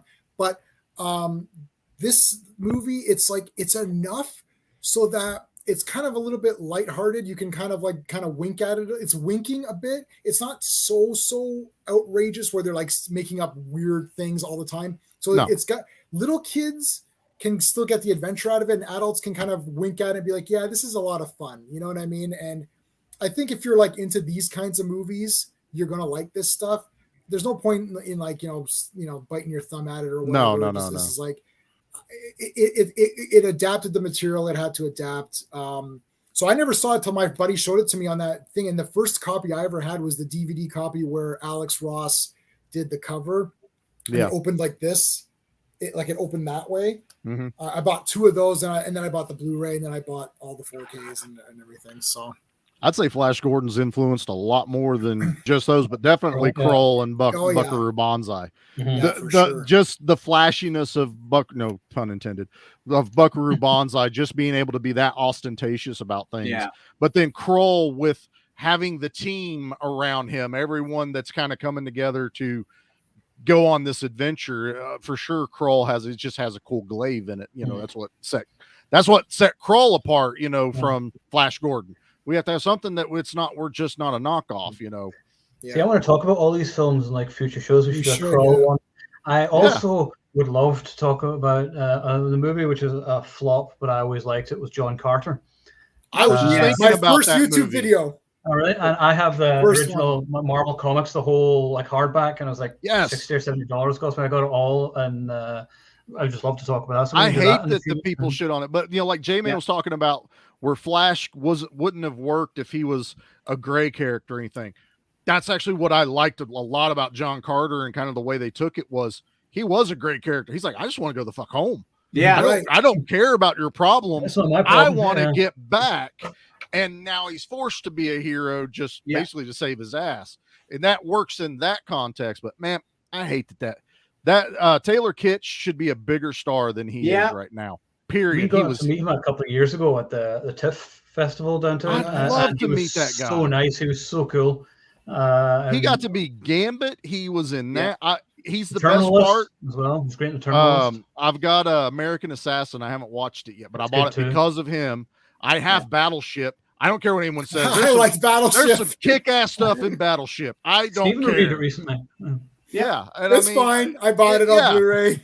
I did too. It's like a great score. The music's incredible. The music score. Liam Neeson, come on. But John Carter. I'm a fan of that.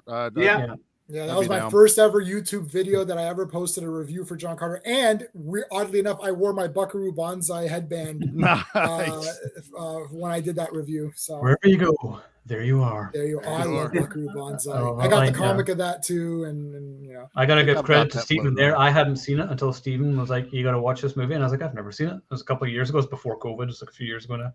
Which one, Buckaroo? Buckaroo. Wow. Buckaroo.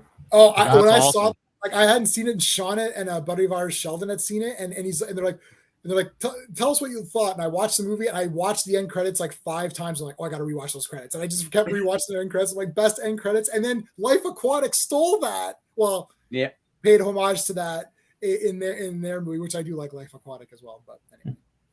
I don't think I've ever seen any of his movies. Was it Wes Anderson directing them? Yeah. I've never seen this. Not been any particular reason. I just haven't seen them. It's not been, I don't want to see them. They always look interesting. I just haven't seen them, you know? I've liked all the ones that I've seen. I think I've seen most of them. I like that Mr. Fox or whatever it's called. Fantastic Mr. Fox. Yeah. I thought that was super fun. And Life Aquatic is odd. Life Aquatic's like this low key kind of cult movie it came out new and it became a cult movie immediately. It was weird. Yeah. It was just weird. It was just weird when it came out. That's true. They said that against the who was it? The Society World Crime Syndicate.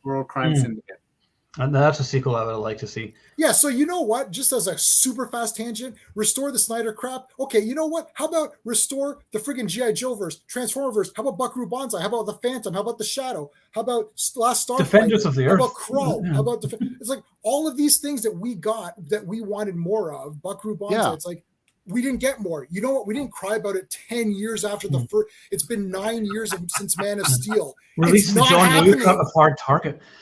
Release the work print cut of Cobra. You know, movies that matter. Yes, it's like these people got 3 movies and one of them is 17 hours. Like, stop it! It got restored. And there's a rumor floating around of a movie you would love for a sequel to come out, and somebody teased an idea about it. There's been talk of a Con Air 2. I know. The director will only do it if they can go into space. I wrote. In fact, let me see if I can find it. I wrote my God. an idea for it.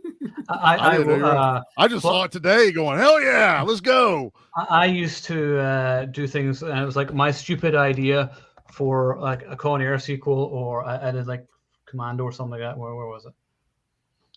My stupid idea for Con Air 2. Here we are. Okay. So this was during, do you remember like a few years back, there was these really bad storms in Texas? Yeah. I think a really bad storm. Yeah.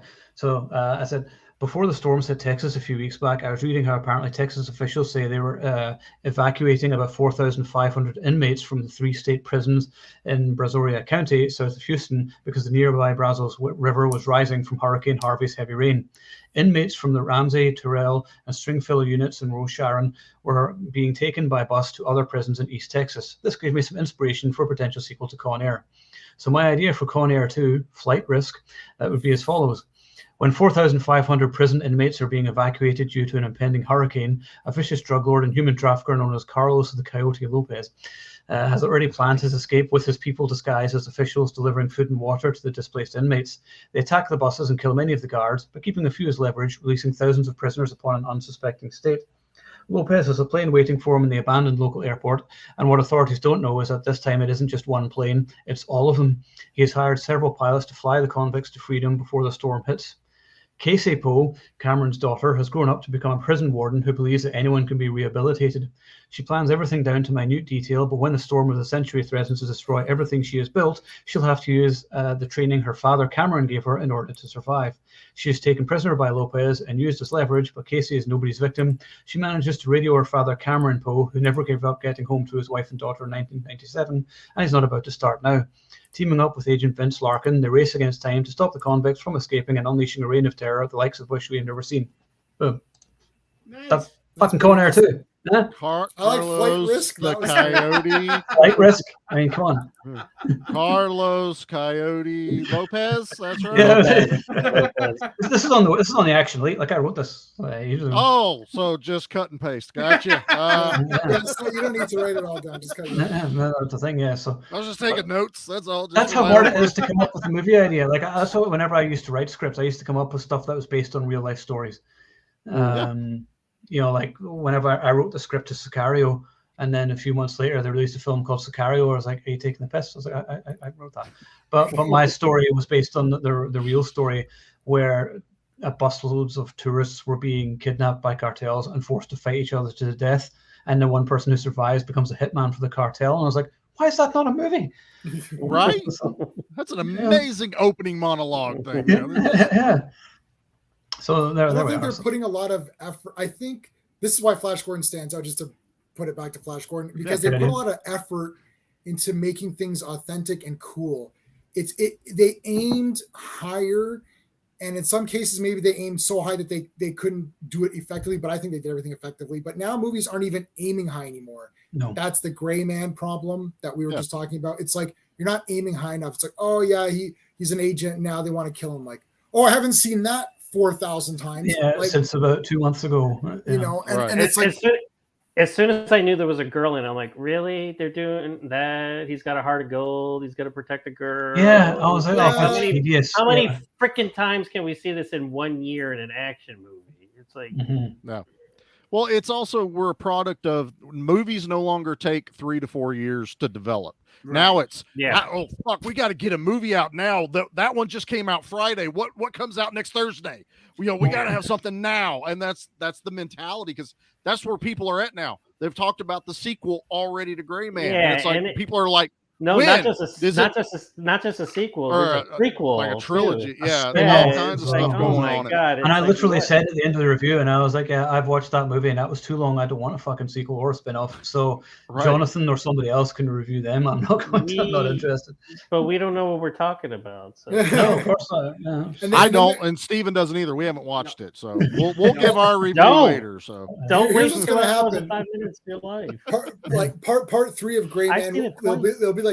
There'll be like 3 parts, and part 3 they'll be like, well, part 3 is really good. It's like, why do I have to sit through several hours of garbage to get to the good one? Oh, episode 14 of this show is that's where it picks up. I'm like, no, remember when the pilot had to be good to even make it to air? Yes. Now they just put anything on air, right?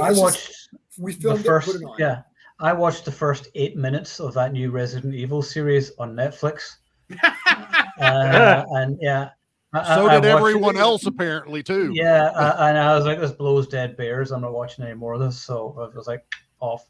So, yes. I was saying it may not even get its 2nd season now. I like to agree on. Well, good for you. You liked it. I'm very pleased that you liked it, and we're not going to hurl abuse at you for liking it. Right. You like Yor? Hold on. I love Yor. I have that on Blu-ray, of course. But then there's people who ask me, like, how can I love Yor and not the Gray Man? Like, I don't know. Because I know. You're preaching to the choir with me, but it's I've got like 2 copies of Yor on Blu-ray. I've never seen it somewhere.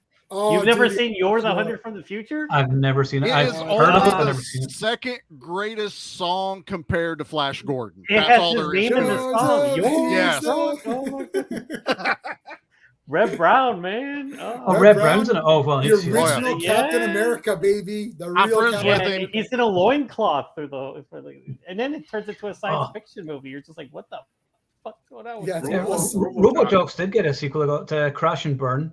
And Robot Wars was a Robot Wars. I hated Robot Wars. It's okay. It was so bad. As a kid, I went, "What is this? Isn't even close to Robot Jocks." I know, but it's still kind of neat.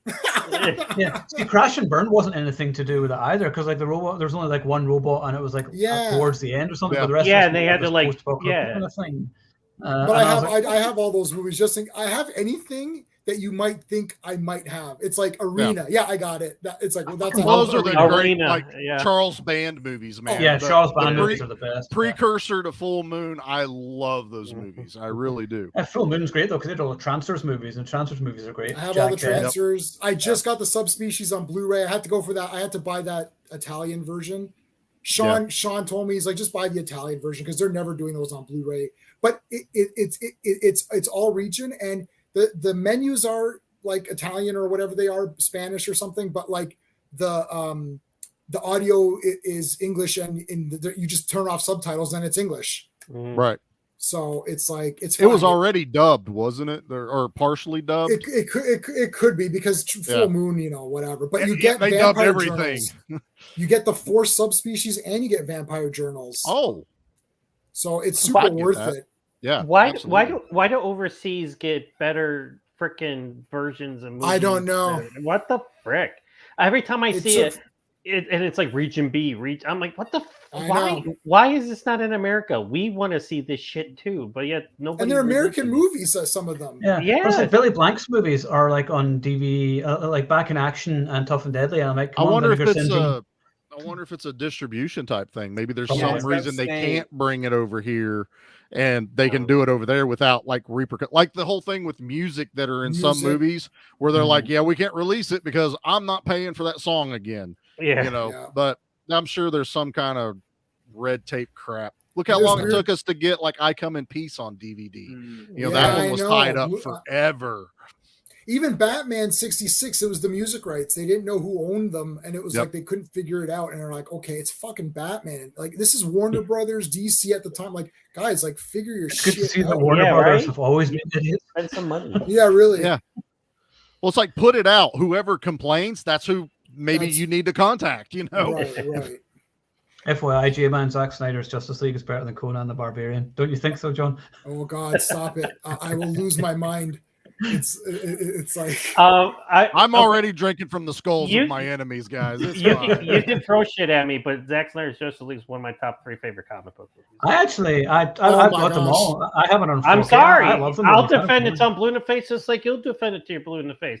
I think it's one of the best freaking, and I wanted to see more of it. I wanted to see Nightmare. I wanted to see all that shit. Well, I can convince you privately. I own it on 4K as well. So I also own all of his movies on 4K. Well, if I had money, I would buy Blu-rays and 4Ks too, but it's like I don't. So it's like I could only buy what I can. And right now, the last year, I've been able to buy anything. So anyway, we kind of went way off tangent. So I want to just talk a little bit about how I desperately want a Defenders of the Earth movie, and I'm like, why has this never happened? Because like Joel Kinnaman should be Flash Gordon. That's I think he would be great. I really, really like him. He's my boy, Joel Kinnaman. I think he's awesome.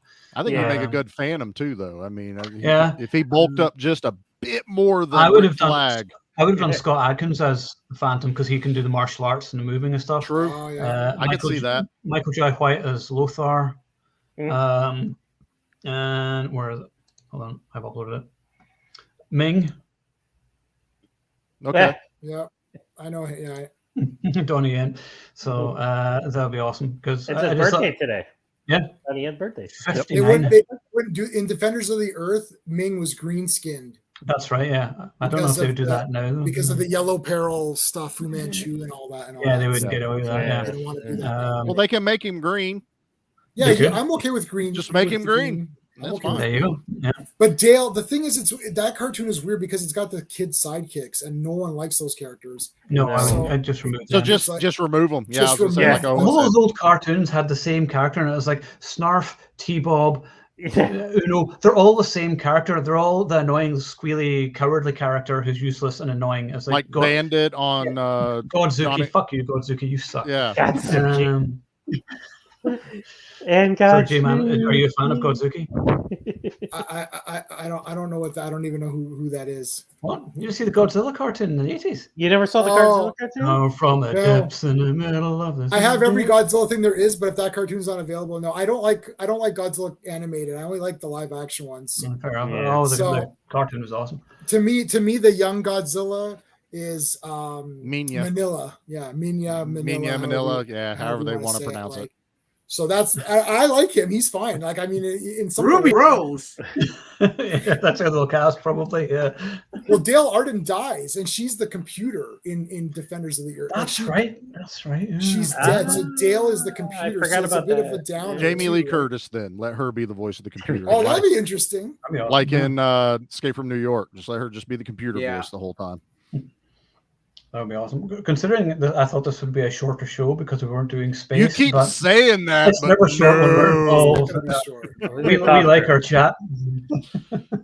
So next week we'll do is the Running Man underrated? The answer is yes. Yes. But tune in. People think that's underrated? Do people think that that's like a bad movie? No, just nobody really talks about it. Not bad, but that's just bad. I just never hear it talked about, and but it's like literally one of my top 5. Oh, I movies. see what you're saying. Okay, yeah. So I'm going to talk about that, and then actually we're going to be doing 2 Arnie shows in a row because we're going to punt the Hellboy ones just a few weeks ahead because when Prey is released next week, I should rank the Predator movies. And so not next week, but the week after. So like I've seen most of the Predator movies enough, but I've seen Prey, and I can't talk about it live on air, but I'll talk about it to you after.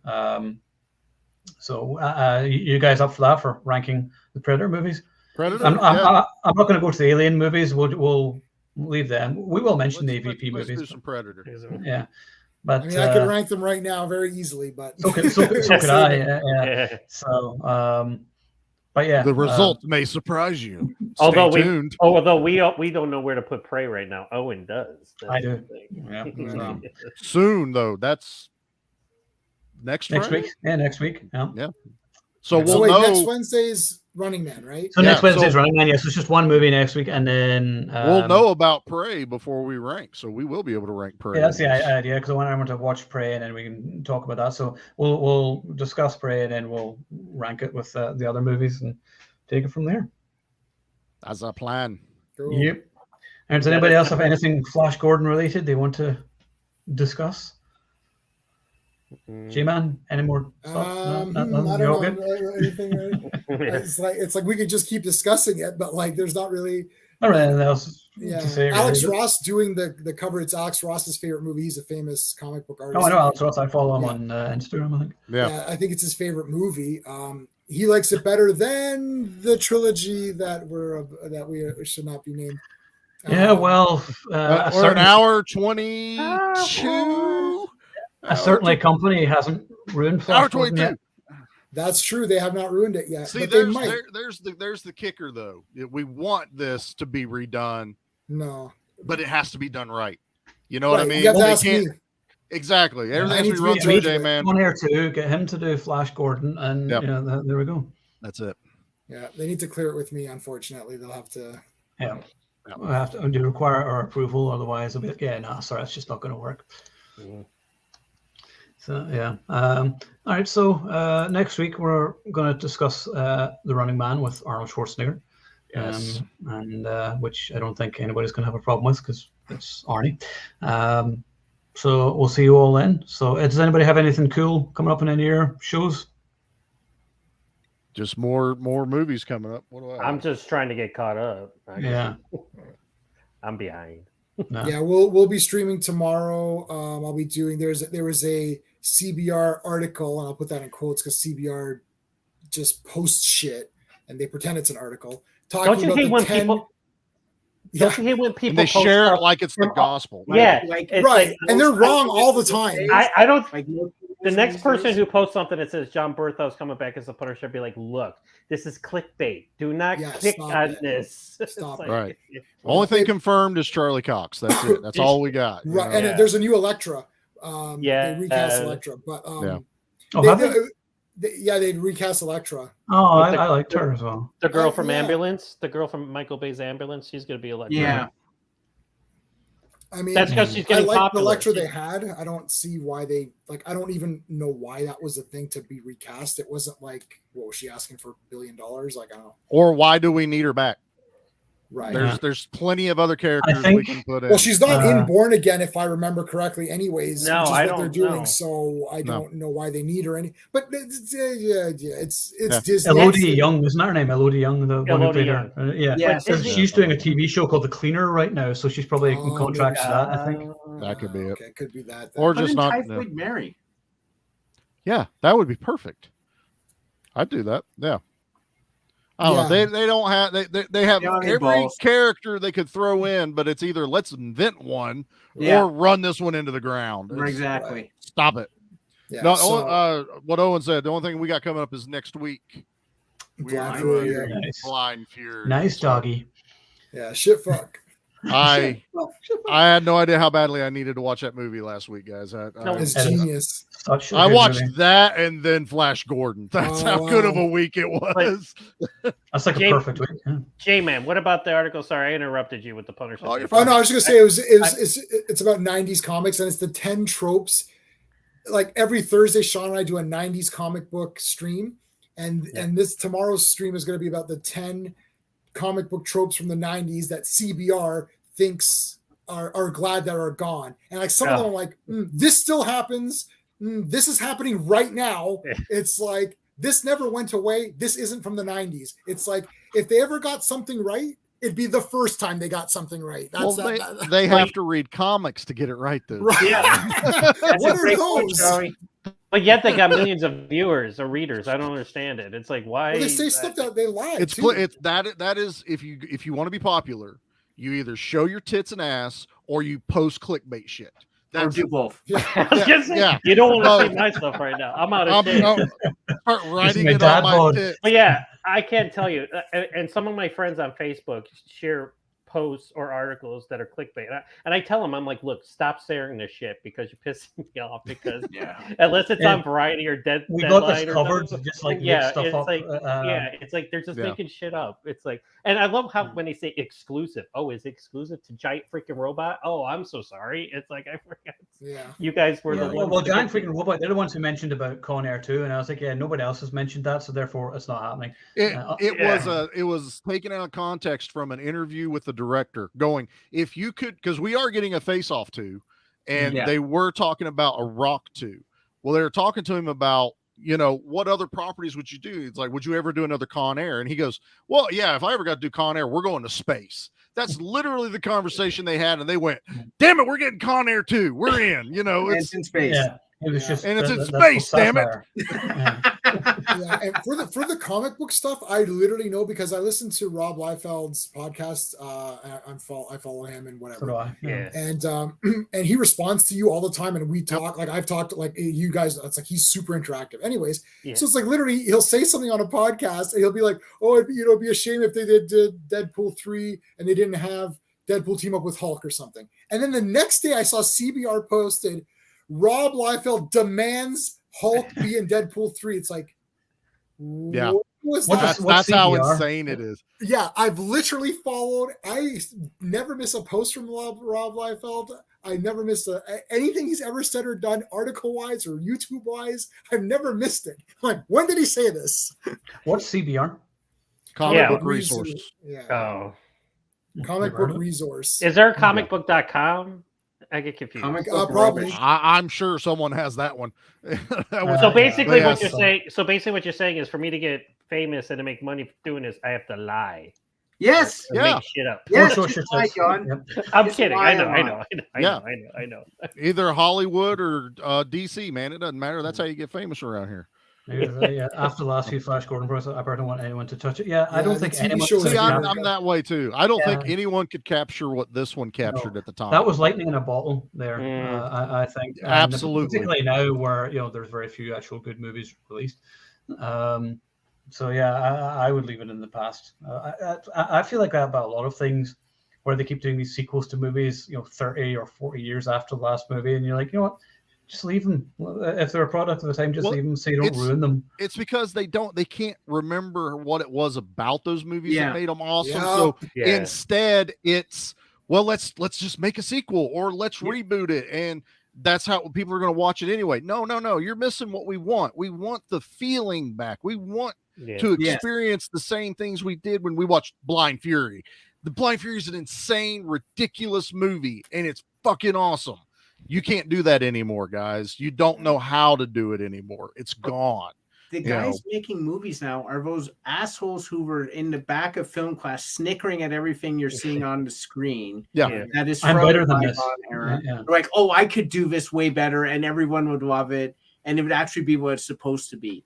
Then they make this soulless piece of garbage that no one likes, and they're like, oh, it's not me, it's all of you. You have to get a brain. Yeah, it's our fault. Yeah. Well, that's the thing these days. It's all blame the fans. We all know about that. You're toxic. Toxic fans. Well, it's because they forgot that we have these things. Like, they forgot that we own, like, the people who go and say, like, oh, I almost said it. Damn it. I caught myself. Almost. No, damn it. We're an hour, almost 30 in. Okay. So the trilogy ends at a certain numeric number, the original trilogy, the numerical number that follows that one, which is a 7, right? Yeah. That movie, people were saying, oh, it was just great to see this and see this again. Well, I fucking see it every day. I own the Blu-rays of the original ones. I don't need to re-see this spaceship. It's like, I need to see a good story. Something new with these characters. Something new. It's like, oh, just see this thing. It's like, give me others from this universe. Get away from this family chaos and go over here. There's more shit happening. Give me my Ghostbusters story. It was great to see the it was great to see the Ghostbusters again. Yeah, but they fought Gozer. Like, we've already seen them fight again. We saw them. I liked that movie the first time I saw it, and then I watched your review, and I was like, "Fuck this movie! You ruined it for me." Sorry. That's what I'm saying. If you want me to ruin something, let me know, and I'll ruin it for you. Well, you've destroyed my childhood. I've got a way around it because I got to watch it with my kids, and while they've seen the originals, they didn't grow up with them. This is like theirs, and I was like, they were enjoying the hell out of that movie. And yeah, it pulls at your heartstrings. Yeah, that's their new thing. That's the nostalgia going, well, if we can make you have an emotional response, we did what we were supposed to.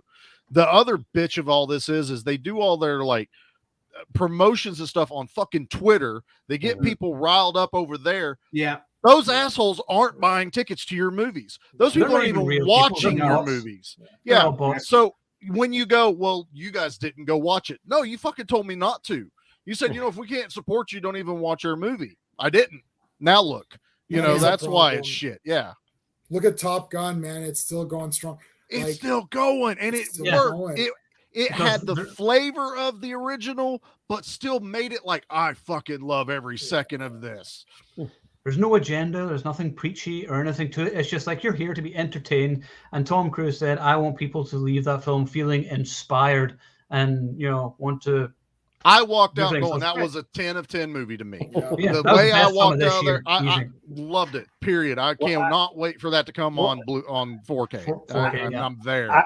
I said in my review, not many times does a movie make me want to turn around and walk right back in and go see it again. That's exactly what I told my buddy Seth. My buddy Seth had already watched it because I couldn't go with him.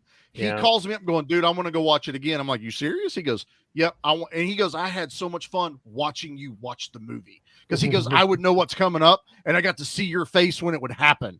And he's like, you were in it, man. You were Maverick for that whole movie. I was like, yeah, it was fucking awesome.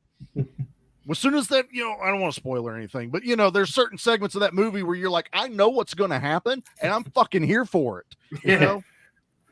Oh, I pre-ordered that. Could not be reached. I pre-ordered it on Blu-ray. I'm sorry. It looks awful. I'm going to watch it. Period. Look, it's Rob Zombie. I have to buy it. Right. Just like awful. I'll watch anything Danzig does, I'll watch anything Rob Zombie does. We just know what we're in for with it. That's all. Look, it's Rob Zombie. I have to buy it. I can't. It's a Rob. It's a thing. It's a Rob Zombie. I want to see a PG Rob Zombie movie. Okay, that shouldn't exist. I want to see it. It's awful. If everyone says it's awful, I'm not going to fight over that one. I know it's awful. I can't. Just watch it. I can't. That's the most freeing way to do this. You're not going to change anyone's mind, but now go watch the movie and fucking enjoy it. Nobody's ever changed my mind of a movie or whatever else. If I don't like a movie, I don't like it. If I like a movie, I like it. That's it. I'll make up my own mind. I mean, someone commented on my review the other day, and it was like, I don't read reviews. I make my own decisions, and so do I. And yet here you are in my group where I do reviews. Right. Why are you here? As I was telling my co-host the other day, we were talking about, we're in the group that people will just start ragging on weird shit. Oh, it didn't do this. Didn't do this. I'm thinking there's too many fucking people watching what's not in a movie instead of watching what's in the fucking movie. Yeah. Instead of going, well, where's this? I didn't see this. Where's this? Watch what's on the screen and then determine if it's a good movie or not. I mean, there are still some movies that are designed not to be like that. Like a Jordan Peele movie, you really got to pay attention to what the hell's going on. You have to kind of look for what's not said. But for most action movies, most sci-fi, most of that shit, watch what's on the screen. Yeah, it's just surface level narrative. If you want to go deeper, you can go deeper if you want to. You can, but whenever you even have the directors going, I don't know, it's like Ghosts of Mars. John Carpenter was just like, I just wanted to make a badass action movie with zombies and on Mars and guns. Why's everyone got to be all uptight about it? That's why that movie ranks high in my space, because it's exactly what it's telling you it's going to be. Yeah. If it wasn't that, it would rank low. If he was going for something, if he was going for something else, if he goes, no, I thought it was a serious horror movie. Now you're full of shit, dude. That's not how that works. No, you went, I wanted to make what I wanted to watch at a movie. Those are the directors I want to lift up. Those are the movies I want to support. I wanted to make a movie. I made it. Here it is. It's like The Northman. It's a movie that that was Alexander Skarsgård's idea. Found someone that saw the potential in it and just fucking did it. And it's amazing. Yeah. So what? People don't give a shit and didn't get it. Who gives a shit? I enjoyed the hell out of it. 90% of movies out there. Well, I loved it, and I got on 4K. It's not a movie that's going to do well. As soon as I saw that, once I watched the movie, I'm like, oh yeah, this wouldn't have done well. Because it's just not going to transcend to that Twitter audience or that. It's not content. It's actually art. Yeah. It's art, right? It's a film. That's it. They're trying to tell a story and give you some sort of depth or something. They're not just glossing it over. Even like the D&D trailer, like all these new trailers that came out, they're all the same thing. It's all quirky characters saying funny things, and everything looks cool. It's like, hey, we're here. It's like, where's Conan the Barbarian? Where it's like, this is a gritty, this feels like that's a real village. Like when he goes to town, like, wow, that's a real place, and there's dangerous stuff going on there. And when it's like, where that's all gone. Like it's all the same. That's why that's why you don't like CGI. It's basically all clean looking, nice areas and characters saying funny things and undermining each other. There's no weight to it. Oh, I'm funny. No, I'm funnier than you. Quip, funny joke. It's like, can you guys shut up? Like there's parts in Conan where they're just walking around as fucking silent. And it's like they're traveling. And the movies like things, that, they think they're fooling us, but those actors are on green screen studios 90% of the time. Right. They can't interact with what's around them. Yes. So all you're getting is what they can give us out of their imaginations, instead of being, holy shit, I'm standing right here. Yeah. And I'll give it credit. Like the damn it, I almost said it. The new series that Disney Plus are putting out is green screen, but it's still there on set. They're still interacting with these areas, and I feel like they got more they got more out of the actors because they could interact with what's around them. Okay, we're going to add a giant monster back here, so react to that, but you need settings, you need all these other things. When you watch those behind the scenes of the Marvel movies, the DC movies, how many of them are either green screen, blue screen? They all wearing freaking dots. Freaking Jane from Thunder of Love, they showed that she had dots on her arms. She never got jacked like they were all sharing on Twitter. Look how strong she's gotten. Look how badass she is. All CG, every bit of it. She didn't do anything extra. They just made her that much better, bigger. Right. Yeah. Schwarzenegger's holding a real sword, not fiberglass. It's a real sword. So you see the muscles. Yeah. It's like, this is the way, you would be fighting, right? I don't know. Oh, yeah. Did you guys watch? You should put up the sword. You guys seen Stranger Things, right? Of course. I only watched season 1 and the first 2 or 3 episodes of season 2, and then I tapped out. Okay. Well, if anyone, this doesn't spoil anything, but David Harbour is swinging Conan's sword, and it is the Conan's sword. It's Arnold's. It was from his collection they got for that scene in the movie. Yeah, the Atlantean one, not the father's sword, right? Yeah, the Atlantean. Well, while we're just talking, It's funny. I was sort of watching all the comments, and everyone's saying that Dungeons and Dragons film looks good, and yeah, I'll watch it. But I think it looks I think it looks terrible. It doesn't look like Dungeons. To me, Dungeons and Dragons was the cartoon I watched. I was looking for like the group. The three-headed dragon. All that. Yeah, Tiamat, and fuck, what was the guy's name? The bad guy who's Warduke. No. Oh, Warduke's the best looking character though. But the magician looking guy, the red, he looked like Mum Ra a little bit in that one. The hell was his name? Venger. Oh, yeah.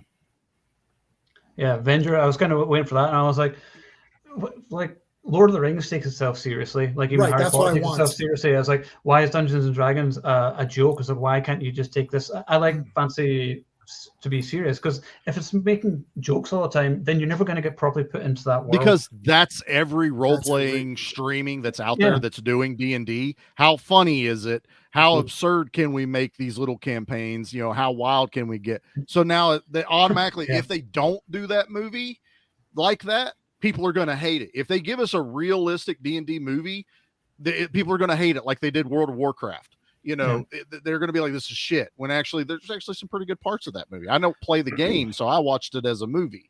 But if they don't get a little silly, if there's not a mimic chest chasing someone across a field in that movie, people are going to get pissed off. Like I would have had the mimic rip an arm off and suck it in. Now, that's what we want to see, because that's what it was originally intended to be. And you know, when they did those. Now I've never stopped playing D&D. I've been playing for 20 years. Like we're playing. I just concluded a campaign last week, and I'm starting Spelljammer in August when I get the new set for it. So I've never stopped playing. Real D&D. There are still those that are like that, but the people that are consuming it now, they're watching someone else play. They're watching these B and D list actors all laugh and joke and all these other things to try to figure out how to break the mechanics half the time. The MCU effect. Essentially that's what it is. But and if the movie doesn't have that feeling, it'll bomb. And that's why they're going to put that kind of silliness to the movie. But it's like people saying, and I hate this, we're like whenever I review something, and like, oh, why can't you just switch your brain off and just enjoy the movie? And I was like, then why would I write a review? My point is to critique it. That's just the fucking point of it, you idiot.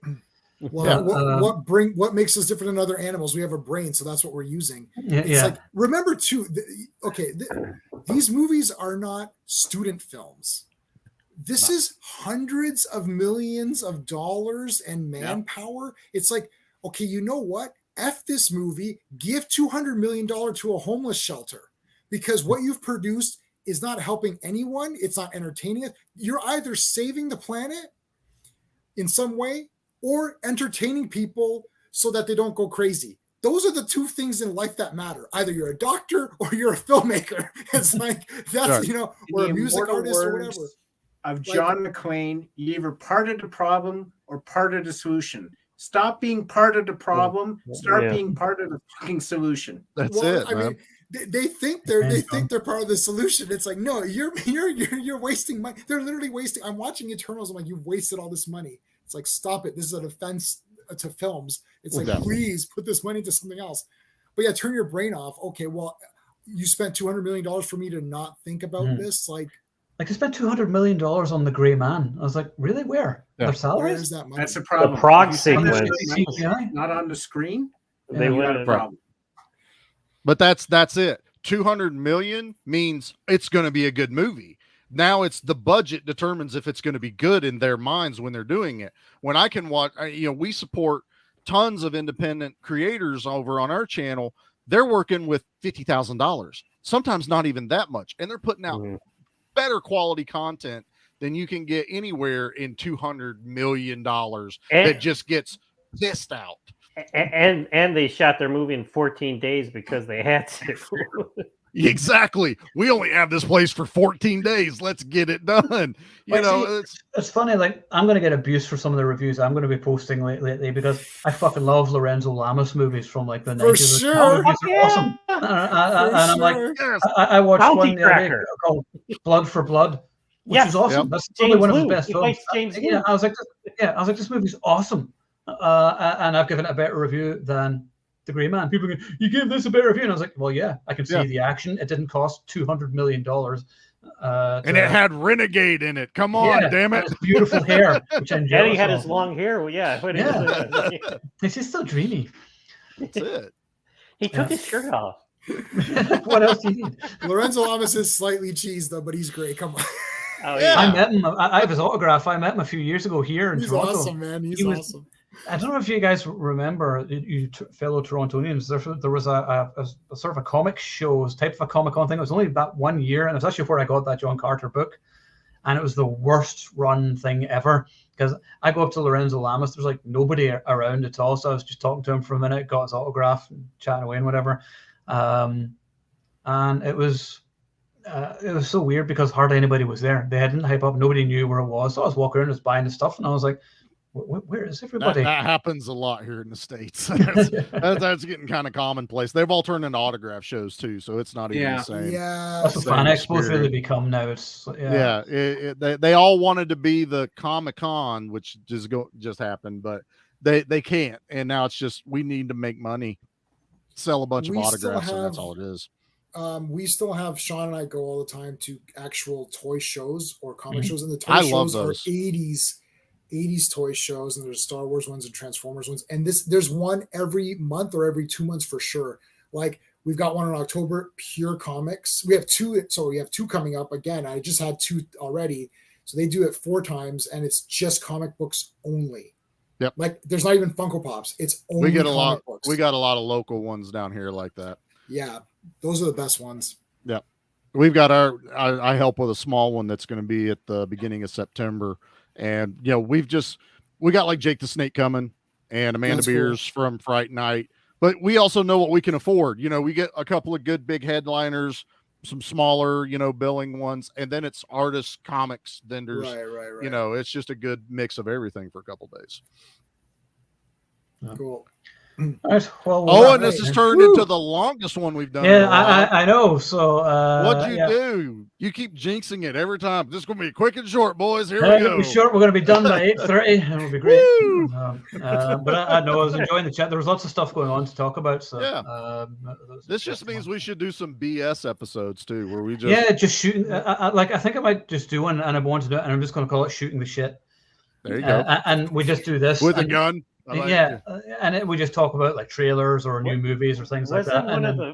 Was it one of the first ones we did like that? Like we just talked about anything. It wasn't like that's what it was when we first started. Friday night. What was it called? Friday Free for All or something, wasn't it? Friday night free for all, and we just chatted. Yeah, so we do more of that rather than just having to focus on the one movie because I like just talking random shit. Yeah. Because the conversation just flows. We have to keep going. Oh, and that also brings us right back to Flash Gordon, as we should talk about the movie we just finished tonight. You talked about 20 minutes of Flash Gordon, and the rest has just been talking about not Star Wars. Damn it! I wanted to say it. I was biding my time. I was like waiting to sneak it. I was hoping no one else was going to do it, but J-Man already said it, talking about the Star Wars show and the toy show. He said Star Wars, and I went, nobody say a fucking thing. Did I say Star Wars? You did. But I meant that there was a Star Wars show for toys. He's supposed to do it at the beginning of the show. Oh, you know what I've been doing to J-Man? I jump on his streams going, I have no idea what's going on. Carry on. I appreciate that. I watch them. I don't know what you're talking about. Well, bye, guys. Just like it. As long as you like that's it. That's what I did. Yeah, just I go in, I like it, and I made sure I put a comment because I know it helps the algorithm. I like making you guys crack up. So it was like, I have no idea what's going on. Carry on. Continue. All right. Well, we'll do the Running Man next week, and we will no doubt discuss all kinds of other nonsense, which is what we do.